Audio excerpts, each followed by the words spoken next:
guys, it's your boy, Barca Boy 103. Today we're going to be reacting to the Barcelona news over the past 48 hours. We do have some big topics to discuss.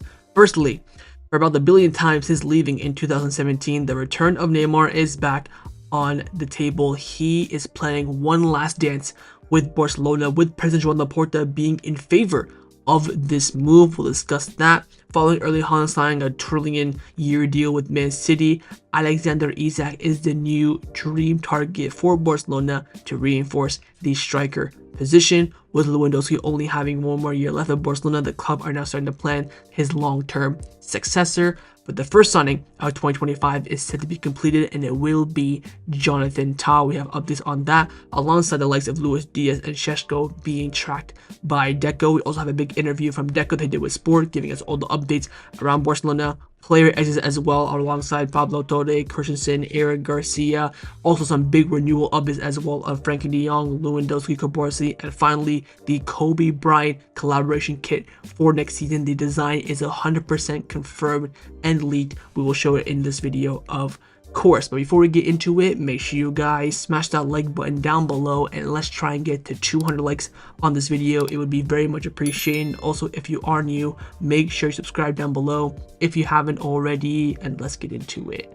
Let's start off with the transfer news over the past 48 hours. The first topic that we're going to discuss is a big one in regards to the following summer transfer window, and that is the targeting of one of the most promising strikers in the world at the moment, Alexander Isak of Newcastle. Now, Tony Juan Martí of Sport has come out saying that Isak is one of the names that Deco likes to strengthen the attack. Barcelona have already made some informal contact with people close to him at the end of 2024, but has not taken any further steps after that. This initial contact confirmed that Isak would like to wear the Barca jersey, but Newcastle is going to be asking for more than 100 million euros for him. Now, Isak, of course, fantastic player, world class, up the level of Barcelona for sure. I think he's probably the best striker to sign for Barcelona after Erling Haaland, since of course Erling Haaland signed that 20-year contract with City. That ain't gonna happen anytime soon, so he is the best next in line in my opinion.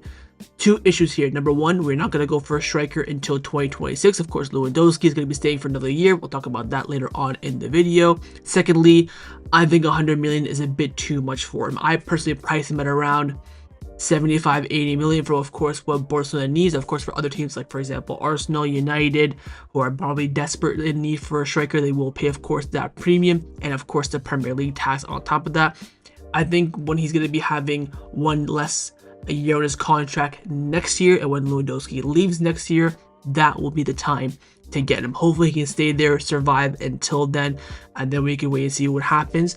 Also, on top of Alexander Isak, Tony Juan Martí also came out saying that Diaz is also on Barcelona's radar for some time now, and another thing that Barcelona do likes for the attack as well is Benjamin Šeško of RB Leipzig. Now, of course, these two players are going to be looked at a different level than Alexander Isak, definitely more affordable. But again, Šeško is going to be another player that a lot of top clubs will be in for, because again, a lot of top clubs are going to be looking for a striker this summer, where Diaz for the left wing position for Barcelona does of course make a lot of sense. We know for a fact that Deco has been tracking Diaz for quite some time now and is a big fan of the player as well. So wait and see. Do not rule his name out for a potential left wing target this summer. I think Šeško would be a good option after, of course, Alexander Isak. It really depends on what happens with Alexander Isak this summer. We know a lot of top clubs are going to be in for him. Newcastle will be asking for more than 100 million. Probably, I would say, for Premier League clubs, 110, 120. Maybe for player clubs outside the Premier League, they will reduce that price just a little bit. So we'll wait and see. This is definitely more so a dream, I think, for 2026 than it is for this summer, in my opinion. But the fact that Barcelona made contact, have shown their interest, is of course a positive step. Now, one of the main priorities for Barcelona in the upcoming summer transfer window is to reinforce both full-back positions. One of the options on the table right now is Vanderson, the Brazilian playing for Monaco, who of course can play both on the right and the left, but mainly of course plays on the right. Now, Gabriel Sanz and Deportivo came out saying that Barcelona do want to sign a right back this summer to bring in competition for Jules Koundé, and Vanderson is a player who is being followed. A couple things here. I think it's quite evident and very much a fact that Balde needs more competition than Koundé needs it. Of course, Hector Fort is there, who I personally believe is a great player that hopefully can grow into something much better than he already is. I think Vanderson for the right back option is, of course, very, very good. In the one game we did see him against Barcelona this season, he did play very well, despite Lamine Yamal scoring against him. Can play, of course, both right back and left back. Played at left back for that game against Lamine Yamal. I think he's a good option for around 20-30 million. We'll wait and see what the club do decide on. I think he is a sturdy option that we have been linked with for quite a few years now, and probably one of the better names that are being put to Barcelona as fullback reinforcement. So we'll wait and see how things do turn out, but definitely fullback reinforcement is one of the utmost priorities this summer, alongside of course signing a left winger.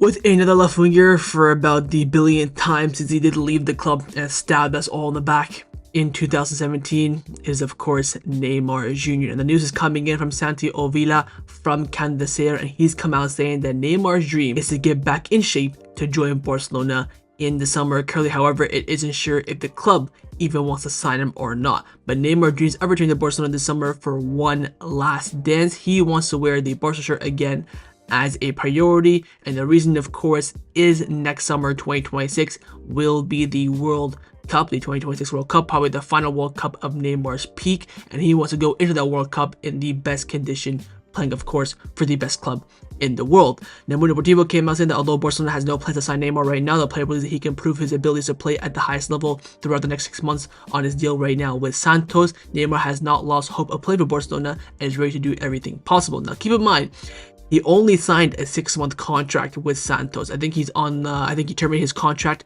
with El Hilal. He signed for Santos on a 6-month deal, so he will be a free agent this summer. Look, I was doing a show with Omar BYT. If you haven't checked out his channel, go check it out. And I was thinking about this after the show, that Neymar number 10 at Barcelona would do fucking numbers. Oh my god. Revenue, sponsorship, advertisement with Neymar 10. Because of course, Ansu Fati's probably going to leave this summer. And if he's leaving, Lamine Yamal's getting number 10. The only player that I think can take off number 10 off Lamine Yamal for Barcelona would be Neymar for one season. Oh my god. If it was up to me, I would say no. The backstabbing that he did to me and the amount of hurt he's done to me after that, I do not forgive him. But again, I am petty. If we sign him, we sign him. If we don't, we don't. I really don't care. I don't think this is a possibility whatsoever. I put this at 1% chance, but of course, Neymar's famous saying, 1% chance, 99% faith. So you never know. But the fact that we still have Neymar rumors of Barcelona in 2025 is fucking wild in my books. I think there's absolutely no chance this happens, but like we always say in the world of football, you just never know. Of course, if he returns to his peak and he's, playing at an absolute fire in Brazil, of course I would do it, because he's one of the best wingers in the world, and we desperately do need a left winger, but we need a left winger for the long term, not the short term, because again, the plan is left winger this summer, striker, then goalkeeper. The plan is well thought out, so we cannot disrupt that with a very short term signing of Neymar, then go for a striker and a left winger in 2026. That's just not feasible for the club whatsoever, and I think there's a lot of reports suggesting that Flick isn't really too keen on this, so this is not going to happen. But if there's that one chance that it does happen, I think, revenue, sponsorship, advertisement, the production of that would be huge. I think on the pitch it would not be that big, but we'll wait and see. But again, Neymar rumors to Barcelona in 2025 are still well and truly active. But the first signing for Barcelona in 2025 is becoming more and more evident, and it will be Jonathan Tah. Now, I spoke about this in the last news video, saying that, we haven't heard any rumors about Tah in the past month or so. We don't know where that deal is currently at.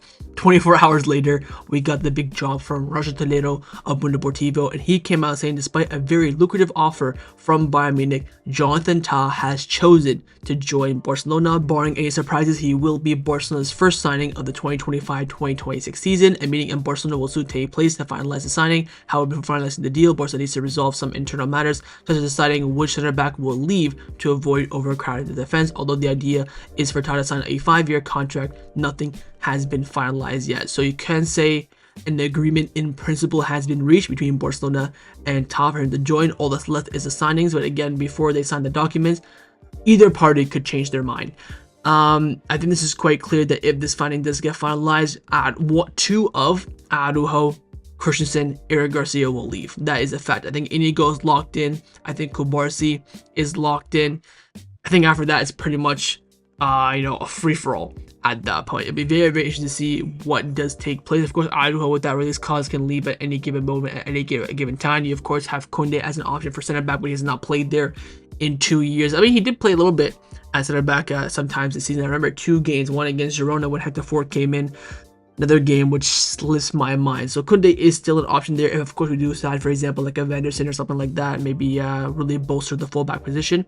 But you're looking at, I think Christensen is 100% out the door. I think Eric, again, we'll talk about their futures later on, but Tah coming in is very much a possibility. Also, less now is signing the signature of the contract, and also Barcelona deciding who is pretty much going to leave in the center back department. Let's now discuss the players that have been rumored to leave Barcelona over the past 48 hours. First one up, you guessed it, a center back in Andreas Christensen. Now, Ferran Martinez of Mundo Deportivo came out saying that Barcelona would be open to offers for Andreas Christensen this summer, and since he arrived for free, any sale would be pure profit for the club in terms, of course, of FFP.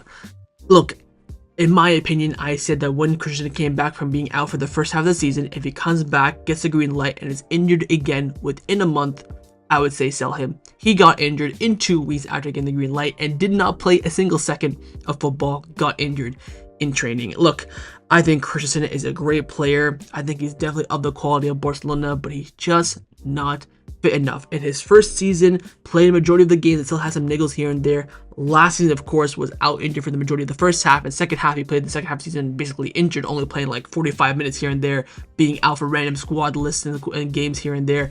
He's just not reliable despite his quality.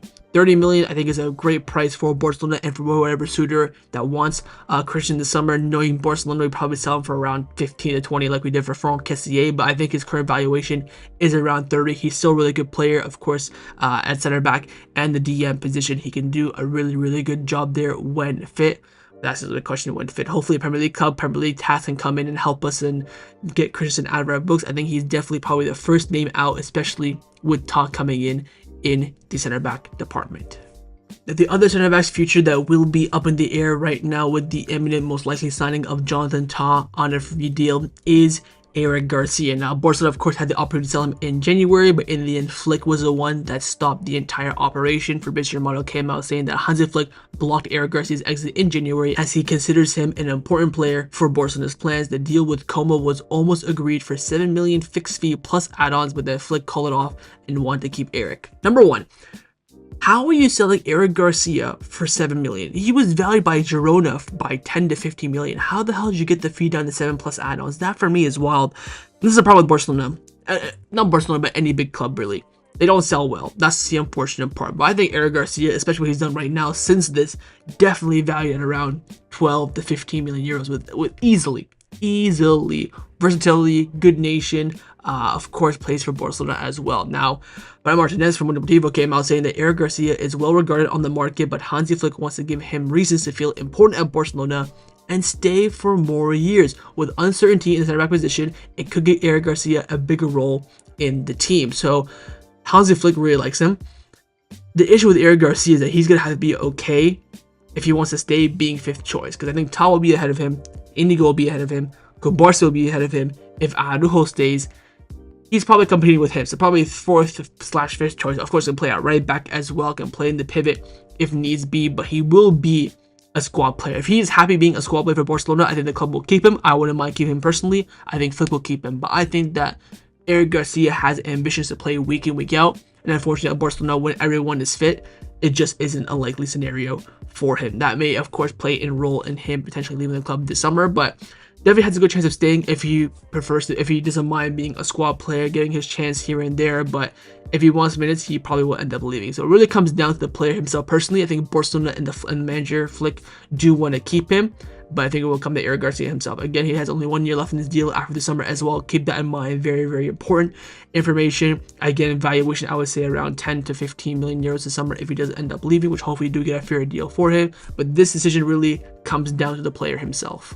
Now, one player's future that has arose a lot of doubts over the past month or so is, of course, the future of Inaki Pena. Keep in mind, Barcelona decided in about November that they do want to give him a new contract into the new year. But of course, this is a new year. he has been dropped as the first choice goalkeeper. Now, Fernando Martinez from Deportivo came out saying that Barcelona initially planned to offer Inaki Pena a contract extension, but now situation remains uncertain and he will make a decision at the end of the season. Man, get him gone. He's had 2 opportunities at the first choice goalkeeper position. I've never seen in my life a Barcelona goalkeeper get 2 opportunities to have a chance of being the Barcelona #1 goalkeeper. Failed both times. Of course, his contract is going to run out in 2026, which means this summer will be the final year of his deal. 5 million, 10 million, get him gone, get him sold, even for free with, a buyback, percent of a future sale, stuff like that. Wouldn't mind that whatsoever. Get your money for him. The only way I see Inaki Pena staying is if Szczesny does not stay. Of course, Szczesny has 6 months left of his deal. He came out of retirement just to come play for Barcelona. If he will stay for another year, that will definitely push out Inaki Pena. One of Inaki or Szczesny will leave. That is as clear as it gets. If Szczesny stays, Inaki Pena will leave. If Szczesny leaves, it might put Inaki Pena 50-50. Do you want to be Ter Stegen's #2 forever? Does he want to move on and try and be #1 somewhere else? That's, of course, a decision up to Inaki himself. For me personally, I'd get him gone at the earliest convenience. So wait and see with Inaki Pena's future, but right now you can definitely say it's more outside of Barcelona than it is inside. Now, another player that is very much in a similar situation to Eric Garcia is Pablo Torre, where his future is in his own hands. Fernando Martinez from Deportivo came out saying that Pablo Torre's future at Barcelona depends on his playing time this season. While the club sees him in their long-term plans, his camp remains cautious as he needs regular minutes and cannot afford another year without significant action. I don't know if we'll see maybe a loan deal in the future for Pablo Torre, maybe a sale with a buyback option, percent of future sale. I just don't think he'll survive. I think, like the club said, long-term plans for sure. He's a fantastic player. I see him as a successor to maybe Frenkie de Jong in the 8, maybe Pedri and Gavi, but then Pedri and Gavi are so freaking young as well. They're pretty much the same age. Pablo Torre might be even older than them. I'm not quite too sure, but I think he's a fantastic player.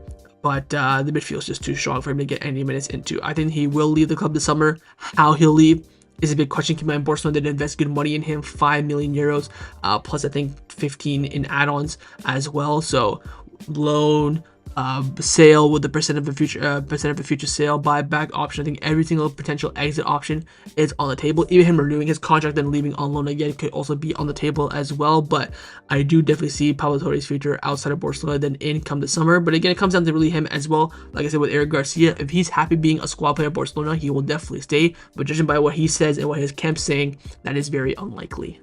Now, a player that is attracting interest from Premier League clubs is Marc Casado, with Candacer coming out saying that Chelsea, among other English clubs, are showing interest in Marc Casado. The player himself dreams of having a long career at Barcelona and winning trophies. This is a player that you don't sell. Again, Frenkie de Jong is not really cemented as a starter. I think Casado's attributes are very much well needed in a squad like Barcelona over the course of a 50-game season. With Marc Bernal returning as well, we don't know how he'll return, better, worse, or normal. That's also a risk factor as well that Barcelona do have to take into consideration. A sale for Casado for me is definitely off the table. I think it's also off the table for Barcelona and for the player himself as well.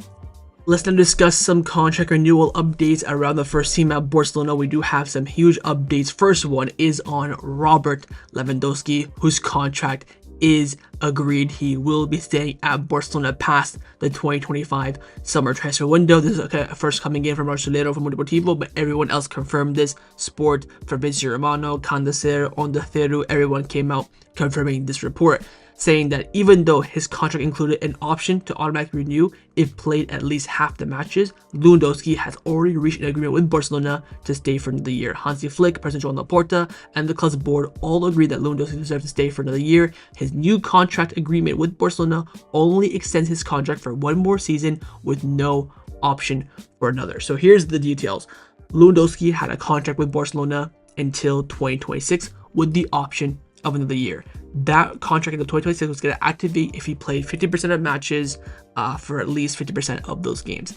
In the end, Barcelona renewed him without using that clause, but did of course remove that final year 2026 out of there. So it's a 1-year renewal, removing that final bonus. Wages will probably stay the same as well, 300,000 euros a week for Robert. Again, he offered the club to reduce his wages to help the club, but the club said no, so you can't really blame Robert himself. But 1 more year secured for him, no further option as well. So again, the plan looks likely he will leave for free in 2026. Then of course that new striker will come in, Isak, Gyökeres, Holland, whoever it may be. So that looks like the plan that Barcelona is going to make, and quite clearly with this contract extension, that is very much the road that we are going down. But again, Robert will be the striker for Barcelona, not only for this rest of the season, but also the entirety of next season as well. The next contract renewal update is on the contract renewal of Cubarsi, who has already put pen and paper on a brand new deal until 2029. Done, sealed, and delivered. The news actually broke the night before his actual official renewal. Then, of course, the following day, he went to the offices, put pen and paper on the brand new deal, and the club officially announced it. New deal till 2029. Of course, his former deal was until 2027, but again, he's done so well this season. He's become so important for the team as well. They want to lock him down to even a longer term deal, in line, of course, with Pedri, Gavi, Balde, Casado, Fermin, everyone else in the core of Barcelona, and of course, a wage increase as well, based on his performances on the pitch. Nothing too ridiculous. Of course, 500 million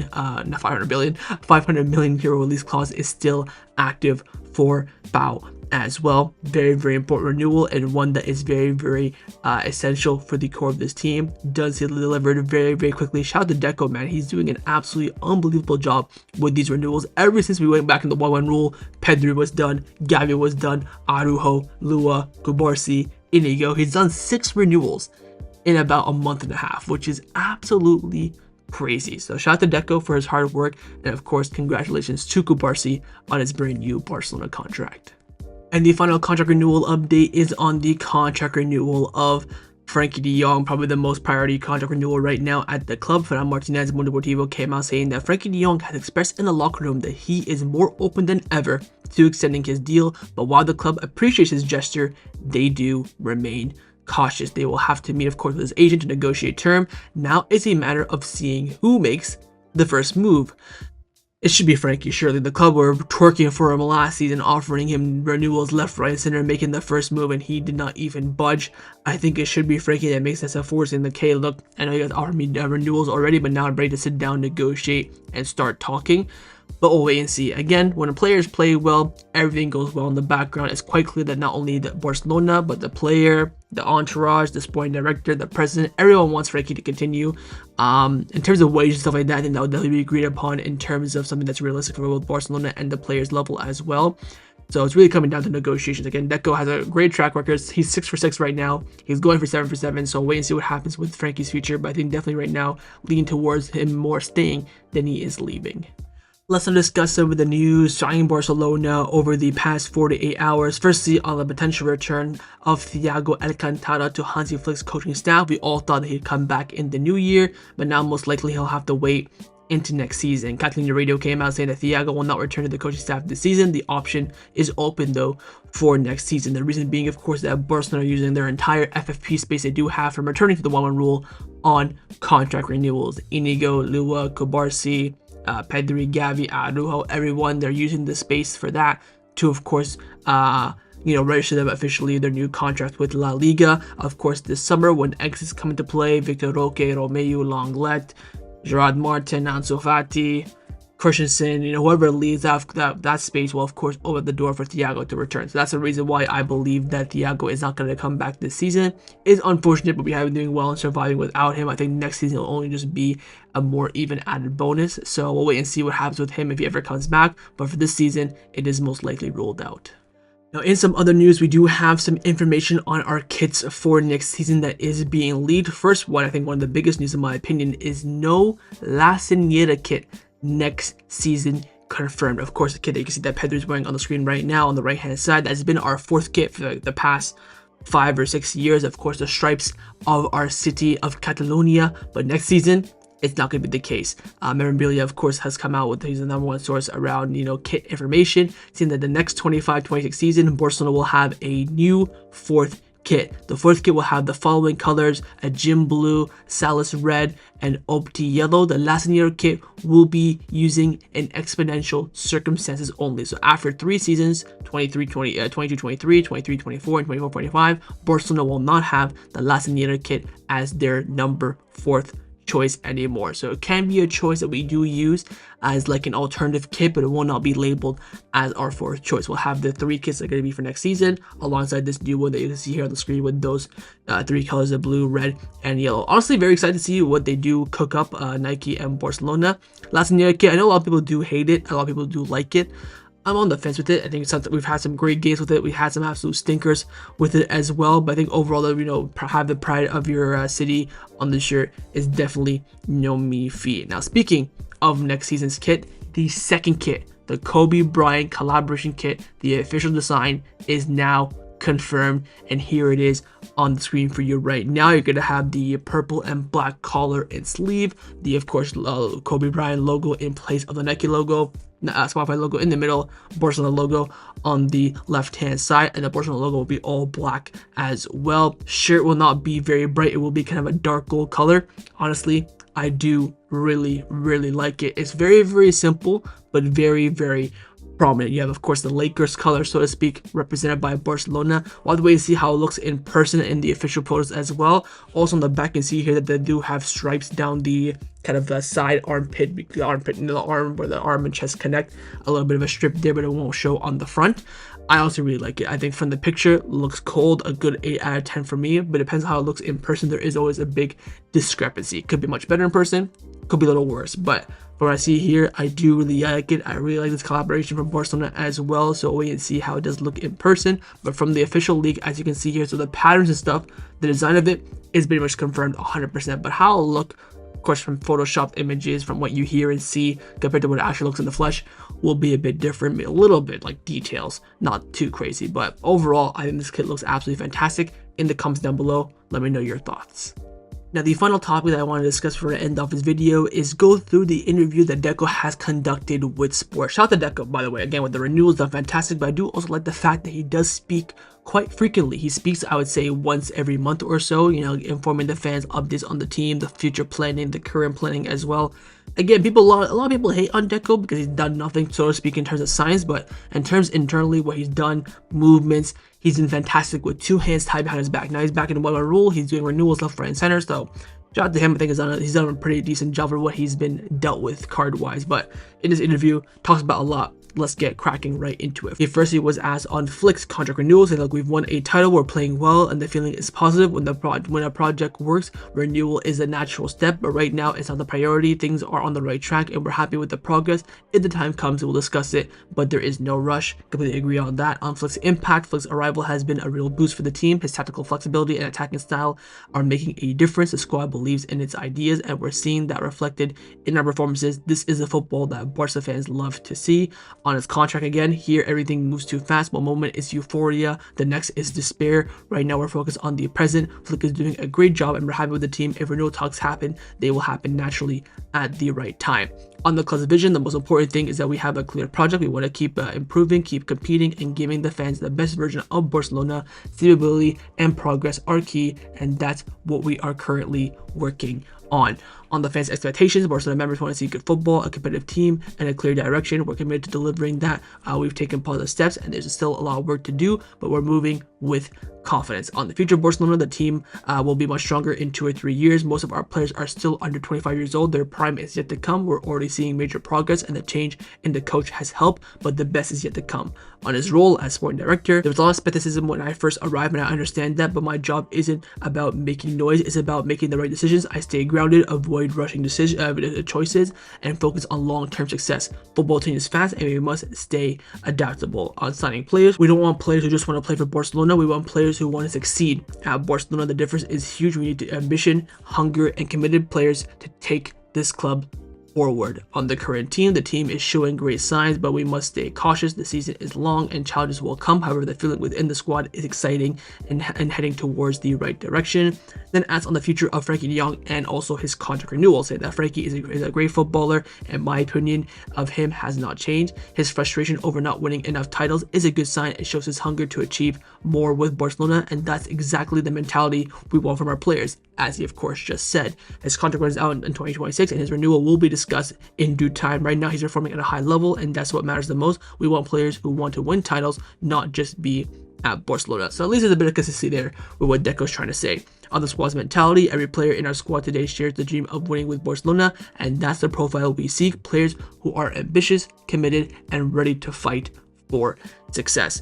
Then asks on Xavi's departure, saying that Xavi's exit was not easy. He won a league and took charge during a difficult period at the club, but last season was tough in every sense, and we decided a change was best for Barcelona. I don't regret anything. I always spoke honestly and say what I believe at the time. Xavi is a friend, a legend, and one of the most important figures in the club's history, but football sometimes forces difficult decisions. On that coaching transition, Xavi was the first to announce his departure before changing his mind, which created a complicated situation, but in the end, the decision was made based on everything that happened. It wasn't just by call. Many factors played a role. So him basically saying that he basically confirmed that he was in favor of sacking Xavi. On choosing Flick as his successor, when Xavi first announced he was leaving, it was my responsibility to be prepared for a new coach. Flick was always a first option for us, and once the decision was final, we moved forward with him.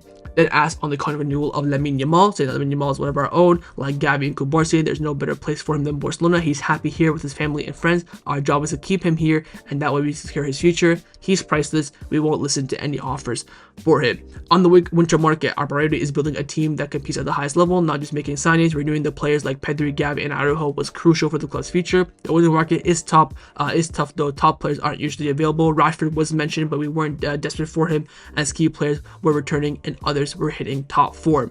On the Olmo Pau Victor case, I suffered because of responsibility. Signing a player isn't like shopping at the supermarket. For Daniel, I spoke with his family, his agent. We took risk. Pau Victor fought to come here, and not playing is tough. The situation wasn't easy. On Araujo's future, I didn't have to convince him. Players want to win, and Ronald had doubts, and I told him this team would prove it to fight for big teams. We never want to sell him. I believe he'll stay because he sees the project's ambition. But he just confirmed there that Ronald Araujo did have doubts. So those rumors about Juventus, stuff like that, definitely something to go off of. And finally, he was asked on Szczesny's continuity as well. Said that, look, if he's happy, he's a player to keep in mind because he can give us a lot next year. I don't know his plans yet. We haven't spoken, but we will surely speak soon to him. So overall, great insight there from Deco. Xavi sacking, bringing in Flick, the renewals, importance of building a squad, and importance of looking for play for Barcelona, not just wanting to play for us, but wanting to win for us. So the real updates there is that renewals right now are the priority. Summer signings will come in the summer. We could probably expect a Lamine Yamal renewal coming up soon, maybe a Szczesny one as well. But overall, I think he's doing a good job. And this summer, 1-1 rule, shackles are really fully removed. We'll wait and see what Deco does cook, or potentially doesn't cook. So that was my reaction to the Barcelona news over the past 48 hours. Hope you guys enjoyed this video. If you did, of course, make sure you drop a like down below, and of course in the comments down below as well, let me know your thoughts on everything we did discuss. Main thing I want to know, of course, firstly is on Neymar. Would you bring him back or not? Think it's actually a possibility or not? Secondly, on Alexander Isak, is he your dream striker to bring to Barcelona? Is there anyone else that you think has a better option at the front line for Barcelona? Third, your thoughts on Tah being basically a done deal. You think it will be a good signing or not?